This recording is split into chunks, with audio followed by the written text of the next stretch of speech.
Bro, जिस तरीके से आज इंडिया में एआई समिट कंडक्ट कराई गई है, काफ़ी हद तक बहुत अच्छी है।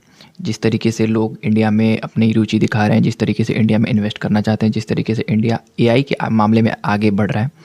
बट ये ज़रूरी नहीं है कि कोई भी कैसी भी एडवाइस दे के इंडिया को कन्विंस कर ले। ठीक है, मैं ये क्यों कह रहा हूँ ये पहले समझते हैं। जिस तरीके से मैंने देखा कि फ्रांस के प्रेसिडेंट जो बताते हैं कि स्टूडेंट्स को काफ़ी हद तक मोबाइल बैन करना चाहिए। मोबाइल जो स्टूडेंट्स हैं उन छोटे बच्चे हैं उन पे मोबाइल बैन कर देना चाहिए। सही है।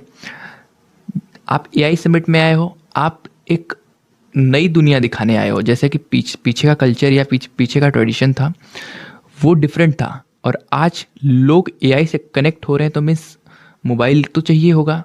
मोबाइल में आप टेक्नोलॉजी डिजिटल में तो आपको इम्प्रूव होना ही पड़ेगा, डिजिटल से कनेक्ट होना ही पड़ेगा। उनकी बात मान लीजिए कई हद तक सही हो सकती है, जैसे कि बच्चों को मोबाइल ना दें, 15 साल 16 साल तक बच्चों को मोबाइल ना दें। सही है, नो प्रॉब्लम। बट जिस तरीके से सैम एटमन ने एक स्टेटमेंट दिया है कि अपने बड़ों का बड़े जो एडवाइस करते हैं उसको आप आंख बंद करके फॉलो मत करो। यही स्टेटमेंट रहा होगा, या फिर ये रहा होगा कि आप बड़ों की बात मत सुनो, आप अपने डिसीज़न खुद लो, आप बड़ों की एडवाइस पे अपने करियर को मत देखो। ये दो पॉइंट हो सकते हैं, मतलब कि या तो पहले उसको देखो, ध्यान से समझो, यही होगा।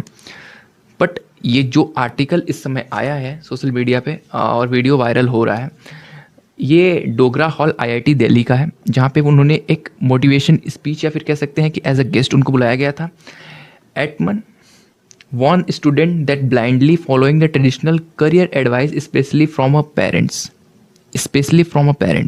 मतलब कि पेरेंट्स को डायरेक्टली कोट किया गया है उसमें कि आप पेरेंट्स से कोई भी एडवाइस मत लो, या फिर कह सकते हैं डायरेक्टली कोई भी जो पेरेंट्स एडवाइस करते हैं उसको। नॉट अ थर्ड पार्टी, इसमें थर्ड पार्टी का नाम ही नहीं है कि पेरेंट्स के अलावा कोई एडवाइस करे तो उसकी बात मत सुनो, पेरेंट्स की बात मत सुनो। ये मेन पॉइंट है इसका। कितने हद तक ये कितना बड़ा मोटिवेशनल और एक कितना बड़ा एग्जाम्पल है एक मोटिवेशनल स्पीकर के तौर पे ओपन एआई के सीईओ का, जो कि आने वाले टाइम में इंडियन यूथ्स को मोटिवेट करेगा या फिर डीमोटिवेट करेगा या फिर इंडिया के कल्चर को हिलाने वाला है। जिस तरीके से इंडिया में पेरेंट्स की अहमियत क्या है अनदर कंट्रीज़ के मुकाबले, जिस तरीके से इंडिया में पेरेंट्स गार्जियन को अपने किस लेवल पे देखा जाता है, किसके लिए पेरेंट्स के लिए लोग क्या क्या करते हैं अगेंस्ट दूसरे कंट्रीज़ के मुकाबले, काफ़ी कल्चरल यहाँ का वो फैमिली रिलेशन होता है अगेंस्ट द